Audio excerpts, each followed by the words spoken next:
नमस्कार दोस्तों, simple study में आपका स्वागत है।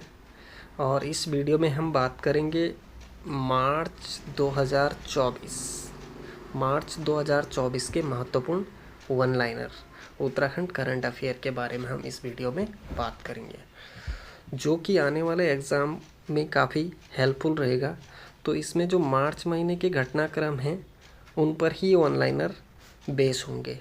तो शुरू करेंगे। पहला तथ्य आपके सामने है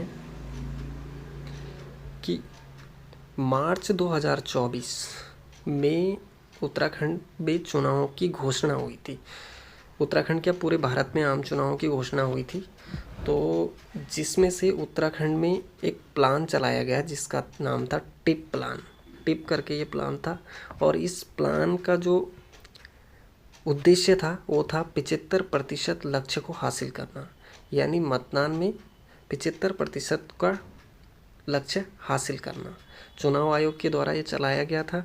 तो आपसे पूछा जाएगा कि टिप प्लान किससे संबंधित है, तो हमें ध्यान रखना है कि ये चुनावों से संबंधित है, आम चुनाव 2024 से संबंधित है।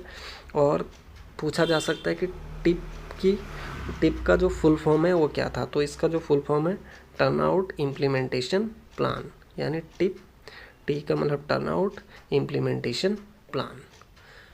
उद्देश्य पूछा जाएगा तो आपको ध्यान रखना है 75% टर्नओवर हासिल करना, जो कि संभव नहीं हो पाया था, इतना टर्नओवर नहीं हुआ था। ठीक, इसके बाद नेक्स्ट फैक्ट की बात करेंगे हम।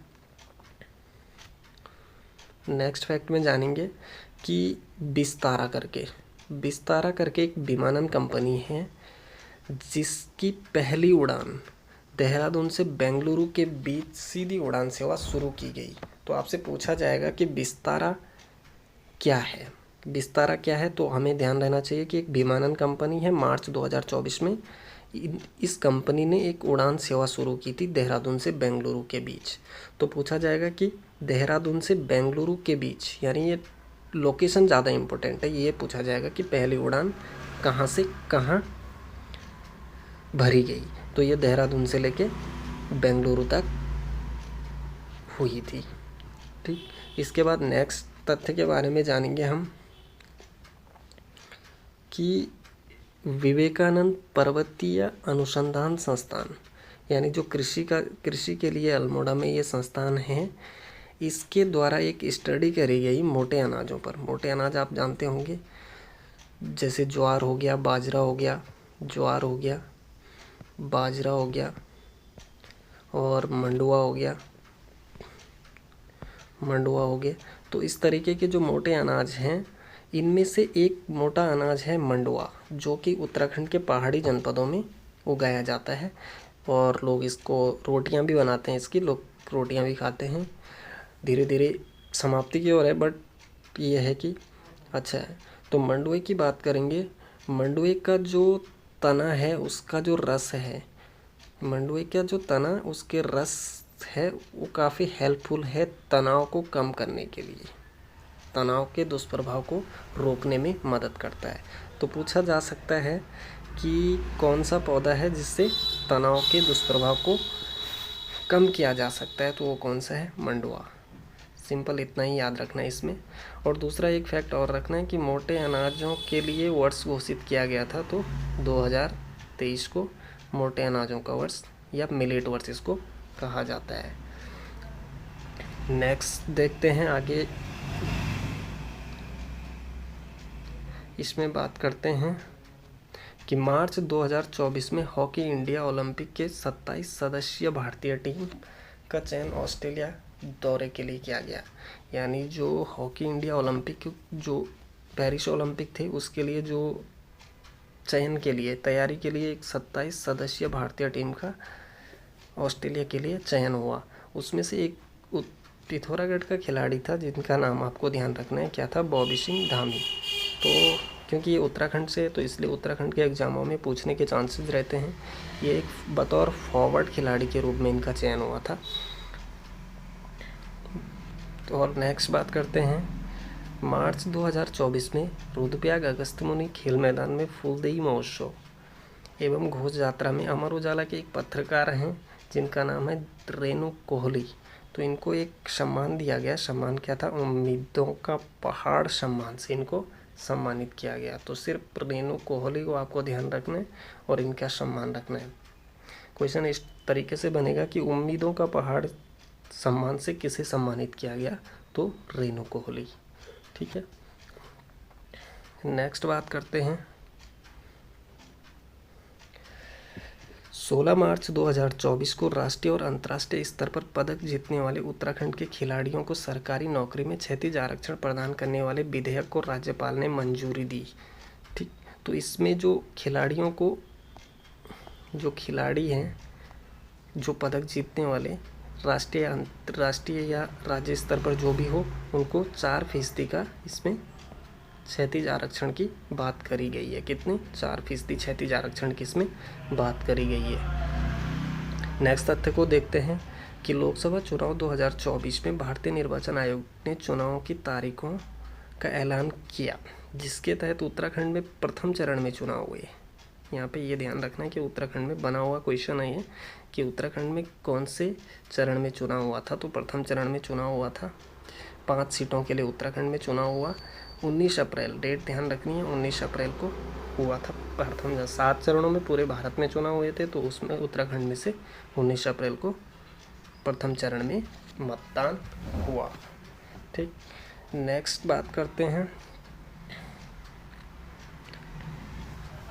अच्छा, ऑस्ट्रेलिया की सबसे ऊंची चोटी कोस्कोयूजको, ठीक है, इसका सफल आरोहण किया उत्तरकाशी के एवरेस्ट विजेता पर्वतारोही। उनका नाम याद रखना है आपको, उनका नाम है परवीन राणा। तो आपसे क्वेश्चन पूछा जाएगा कि उत्तराखंड के कौन से एवरेस्ट विजेता है जिन्होंने कि कोस्कोयूजको ऑस्ट्रेलिया की सबसे ऊंची चोटी का सफल आरोहण किया? तो उनका नाम क्या था? परवीन राणा। या पूछा जा सकता है परवीन राणा कहाँ से संबंधित है? तो आपको ध्यान रखना है उत्तरकाशी से संबंधित है। या पूछा जा सकता है कि परवीन राणा किससे संबंधित है? तो पर्वतारोही। क्या है? पर्वतारोही। इसी तरीके से 3 टाइप से इसमें मोस्टली क्वेश्चन पूछा जा सकता है। नेक्स्ट बात करते हैं आगे कि मार्च 2024 उत्तराखंड के जो राज्यपाल गुरमीत सिंह जी ने विरोध प्रदर्शन और दंगे जैसी घटनाओं में सरकारी संपत्ति को जो नुकसान पहुंचाने वालों के खिलाफ जिस विधेयक को मंजूरी दी, हुआ क्या था? तो जो भी विरोध प्रदर्शन होते हैं तो उनमें जो सरकारी संपत्ति को जो नुकसान पहुंचाते हैं उनके खिलाफ एक विधेयक लाया गया, उत्तराखंड लोक तथा निजी संपत्ति क्षति वसूली अध्यादेश 2024। ज़्यादा इम्पोर्टेंट तो नहीं है, लेकिन दिमाग में तो रहना चाहिए कि कौन सी ईयर का है, 2024 का है। इसके बाद नेक्स्ट जो होगा उसमें दून विश्वविद्यालय के प्राध्यापक को वर्ष 2023 का संगीत नाटक अकादमी, इम्पोर्टेंट है, संगीत नाटक अकादमी 2023 पुरस्कार से सम्मानित किया गया। उनका नाम क्या था? उनका नाम था राकेश भट्ट। काफ़ी इम्पोर्टेंट है, ये ध्यान आपको रखना है कि दून विश्वविद्यालय के ये प्राध्यापक हैं और मार्च 2024, डेट तो याद नहीं रखनी, लेकिन कौन सा 2023 का संगीत नाटक अकादमी राष्ट्रीय पुरस्कार से इनको सम्मानित किया गया। नेक्स्ट देखते हैं आगे कि 5 मार्च 2024 को पुष्कर सिंह धामी जी के घोषणा के अनुसार उत्तराखंड वासियों के सहयोग और सहायता के लिए पूर्व में गठित था एक प्रवासी प्रकोष्ठ। यानी जो उत्तराखंड से बाहर रहने वाले प्रवासी लोग हैं उनके लिए पहले से एक गठित प्रवासी प्रकोष्ठ था, जिसको और अधिक सुविधा युक्त बनाया गया, यानी उसमें और अधिक प्रावधान किए गए हैं। तो उस बोर्ड का नाम क्या था? तो उस बोर्ड का नाम था प्रवासी उत्तराखंड बोर्ड। बस आपको ध्यान क्या रखना है कि प्रवासी प्रकोष्ठ का नाम क्या हो गया? प्रवासी उत्तराखंड बोर्ड का गठन किया गया। ठीक है, 5 मार्च 2024 इसकी डेट याद रख सकते हैं, क्योंकि आपसे पूछा जा सकता है कि प्रवासी उत्तराखंड बोर्ड का गठन कब हुआ, तो 5 मार्च 2024। नेक्स्ट बात करते हैं कि आदर्श चंपावत मिशन के तत्वाधान में क्या हुआ कि CSIR और भारतीय पेट्रोलियम संस्थान देहरादून ने चंपावत में 2 प्रमुख औद्योगिकों के कार्यान्वयन करने हेतु एक समझौता ज्ञापन पर हस्ताक्षर किए। ठीक है, किया है तो किसने किया? State council for science and technology, UCOST ने। यूकॉस्ट क्या है, इसका गठन कब होता है? 2005 के आसपास इसका गठन होता है। UCOST state council for science and technology के साथ ये समझौता हुआ है। किस मिशन के तहत? आदर्श चंपावत मिशन के तहत। ठीक, यहाँ पे क्या करना है कि चंपावत में 2 प्रमुख औद्योगिक इकाइयों का कार्यान्वयन करने के लिए, कौन इनका कार्यान्वयन के लिए करेगा? तो ये यूकॉस्ट इसमें काम करेगा। ठीक है, नेक्स्ट तथ्य को देखते हैं कि 3 मार्च 2024 को उत्तराखंड राजभवन में 3 दिन तक चलने वाले बसंतोत्सव, बाकी इसको ध्यान नहीं रखना है, सिर्फ इसमें रखना है कि रनिंग ट्रॉफी किसको मिली। बसंतोत्सव 2024 की रनिंग ट्रॉफी किसको मिली? 2024 का जो बसंतोत्सव हुआ था उसकी रनिंग ट्रॉफी किसको मिली? तो ये मिली थी ONGC को। किसको मिली थी? ONGC को, oil and natural gas corporation. ONGC गठन कब होता है इसका? 1956 में इसका गठन होता है और इसका मुख्यालय कहाँ पे है? देहरादून में है। देहरादून में इसका मुख्यालय है। ठीक है, तो क्या फैक्ट निकला इससे कि रनिंग ट्रॉफी, या इसको हिंदी में भी लिख सकता है चल वैजयंती, मिली। तो किसको मिली? ONGC को दिया गया। और नेक्स्ट तथ्य को देखते हैं कि 29 फरवरी 2024 को इंडियन एक्सप्रेस ने क्या करा कि 100 शक्तिशाली भारतीयों की एक सूची बनाई। कितने लोगों की? 100 शक्तिशाली भारतीयों की एक सूची बनाई, जिसमें से कि उत्तराखंड के मुख्यमंत्री CM साहब को कौन सी रैंक दी गई? 93 रैंक दी गई। कौन सी? 93 रैंक इसमें उत्तराखंड के CM साहब को दी गई। 100 प्रतिभाशाली व्यक्तियों, शक्तिशाली व्यक्तियों में से उत्तराखंड के धामी जी 93 नंबर पर थी। ठीक है, नेक्स्ट बात करते हैं उत्तराखंड सरकार द्वारा जारी आर्थिक सर्वेक्षण 2023-24, यानी 2024 के लिए जो बजट पेश हुआ उससे पिछले साल के लिए एक आर्थिक सर्वेक्षण पेश हुआ। तो उसके अनुसार प्रति व्यक्ति आय, यानी इससे पहले 2022-23 और 23-24, तो जो 2022-23 में जो प्रति व्यक्ति आय कितनी थी? 2,30,994। कितनी थी? 2,30,994, जो बढ़कर, जो कितनी हुई? बढ़कर 2,60,201 रुपये हो गई। कितना? 201 रुपये। तो इसमें जो बढ़ोतरी है वो कितने फीसदी थी? इम्पोर्टेंट ये रखना है कि इसमें जो बढ़ोतरी थी वो 12.64% इसमें बढ़ोतरी थी। तो तीनों फैक्ट बहुत इम्पोर्टेंट है यहाँ पे कि उत्तराखंड की प्रति व्यक्ति आय 2023-24 में कितनी थी? तो ये 2,60,201 रुपये। और अगर बात करेगा 22-23 में तो 2,30,994 रुपये। और इसमें जो बढ़ोतरी दर्ज हुई वो कितनी हुई? 12.64%। बहुत इम्पोर्टेंट क्वेश्चन है ये, तो इसको आपको ध्यान में रखना है। नेक्स्ट देखते हैं हम 28 फरवरी 2024 को उत्तराखंड सरकार द्वारा जो आर्थिक रिपोर्ट 2023-24 के अनुसार विकास दर की बात करें, 23-24 में विकास दर कितनी थी? 7.58। कितनी? 7.58। और 2022-23 में 7.03। और एक साल बाद कितनी? 7.58। यानी इसमें भी क्या दिख रही है? बढ़ोतरी दिख रही है, विकास दर में भी बढ़ोतरी। तो ध्यान रखना है 23-24 के लिए विकास दर कितनी थी? 7.58%। और 22-23 में 7.03। इसको तो ज़्यादा याद नहीं रखना, लेकिन इसको ज़रूर याद रखना है कि 23-24 के लिए विकास दर कितनी थी। ठीक, नेक्स्ट बात करते हैं हम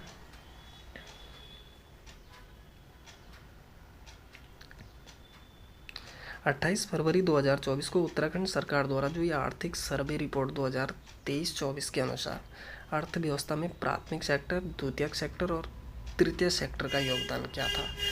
तो ये तो बहुत ही इम्पोर्टेंट है, ये आपको ज़रूर याद रखना है। इसमें से आप देखेंगे कि प्राथमिक सेक्टर में आती है कृषि। प्राथमिक सेक्टर में कौन सी आ गई? कृषि। और ये हो गया आपका द्वितीयक सेक्टर। कौन सा?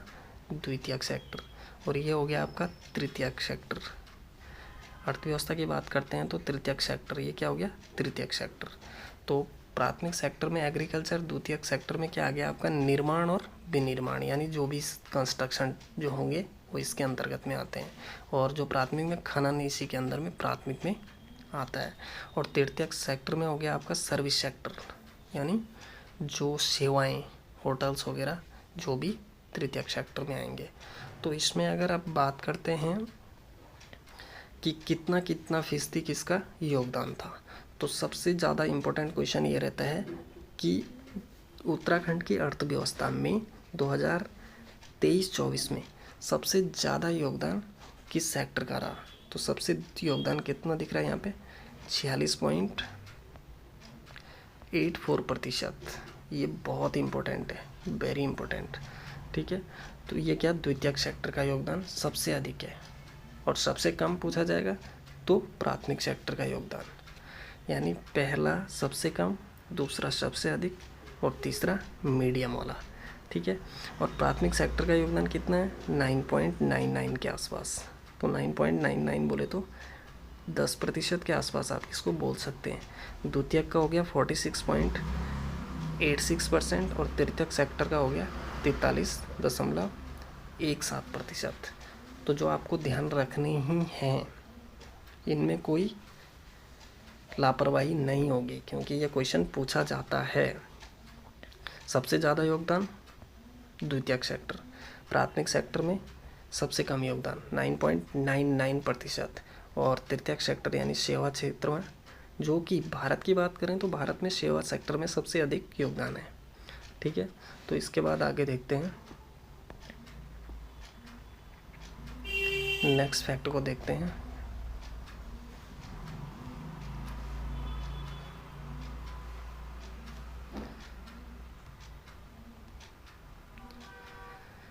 वित्तीय वर्ष 2024 के लिए बजट पेश किया। कितने का बजट पेश किया गया था? तो ये भी आपको ध्यान रखना है।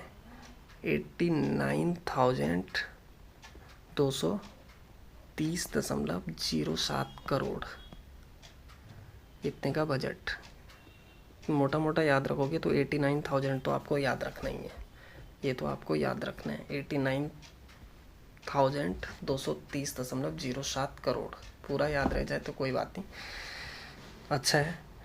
89230 ऐसे भी याद रख सकते हैं, 8923007, यानी पहले 89230.07%।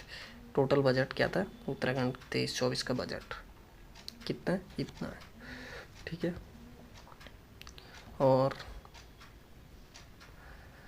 इसी बजट में 23-24 के बजट में लगभग, अगर पिछले बजट की बात करें 2000, अगर पिछले बजट की बात करें तो कितने फीसदी इसमें इजाफा रहा? तो इसमें लगभग 15% का इजाफा है। कितना? 15% का इजाफा हुआ है पिछले वाले बजट से। किस बजट से? 23-24 के जो बजट से इतना अधिक है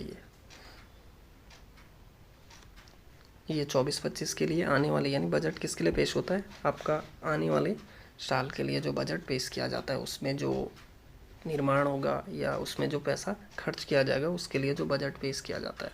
ठीक है, तो कितने फीसदी की बढ़ोतरी है इसमें? 15% की बढ़ोतरी है। नेक्स्ट बात करते हैं कि इको टूरिज़्म, इसको तो ज़्यादा ध्यान नहीं देना। इको टूरिज़्म का सिर्फ ये रहेगा कितने डेस्टिनेशन सेंटर को विकसित किया जाएगा? तो लगभग 12 डेस्टिनेशन सेंटर हैं जिनका विकास किया जाएगा इको टूरिज़्म के दौरान। यानी हमको क्या करना है? आपका इकोसिस्टम, इको टूरिज़्म को बढ़ाना है। इसके बाद नेक्स्ट है कि आयुष्मान हेल्थ इंफ्रास्ट्रक्चर के तहत 20.35 करोड़ की लागत से एक क्रिटिकल केयर ब्लॉक का शिलान्यास किया गया। काफ़ी इंपॉर्टेंट क्वेश्चन रहेगा ये कि क्रिटिकल केयर ब्लॉक का शिलान्यास किया गया किसके अंतर्गत, जो ये आयुष्मान हेल्थ इंफ्रास्ट्रक्चर के अंतर्गत क्रिटिकल केयर ब्लॉक कहाँ किया गया, रुद्रपुर में। उधम सिंह नगर के अस्पताल रुद्रपुर में क्या बनाया जा रहा है, क्रिटिकल केयर ब्लॉक की स्थापना की जा रही है। तो आपको बिल्कुल ये ध्यान रखना है कि कहाँ पे पूछा जा सकता है ये क्वेश्चन, क्योंकि इम्पोर्टेंट है कि क्रिटिकल केयर ब्लॉक का शिलान्यास कहाँ किया गया, तो रुद्रपुर के जिला अस्पताल में इसका शिलान्यास किया गया। नेक्स्ट आगे देखते हैं।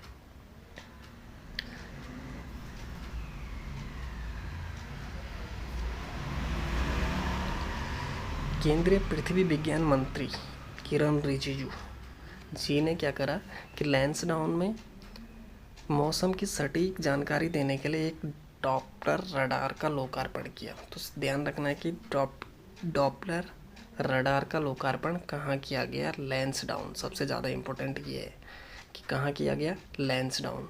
अच्छा, किस मंत्रालय के तहत ये आ गया, केंद्रीय पृथ्वी विज्ञान मंत्रालय। केंद्रीय पृथ्वी विज्ञान मंत्रालय नाम रखने की याद ज़रूरत नहीं है। कहाँ पे किया गया, लैंसडाउन में किया गया, लैंसडाउन में किया गया। ठीक है, डॉपलर रडार 23 फरवरी, इसका तो याद डेट नहीं याद रख सकते क्योंकि ज़रूरी नहीं है डेट याद रखना। इसके बाद नेक्स्ट फैक्ट है सब और अंतिम आज का ये फैक्ट होगा। इसमें देखना कि चिनूक हेलीकॉप्टर, चिनूक हेलीकॉप्टर की जो लैंडिंग और टेक ओवर का अभ्यास किया गया, तो ये कहाँ पे किया गया, ये किया गया चिन्यालीसौड़ हवाई अड्डे पर। चिनूक हेलीकॉप्टर का लैंडिंग और टेक ऑफ का अभ्यास किया गया क्योंकि यहाँ पे चाइना बाउंड्री के आसपास है, तो इसीलिए इसमें चिन्यालीसौड़ में चिनूक का अभ्यास किया गया, लैंडिंग और टेक ऑफ का अभ्यास किया गया। तो ये अंतिम तथ्य था आज का। अभी इसी मार्च महीने के जो टॉपिक लगेगा, जो टॉपिक डिटेल में पढ़ना होगा, नेक्स्ट वीडियो में हम उसको देखेंगे। और वॉच करने के लिए धन्यवाद।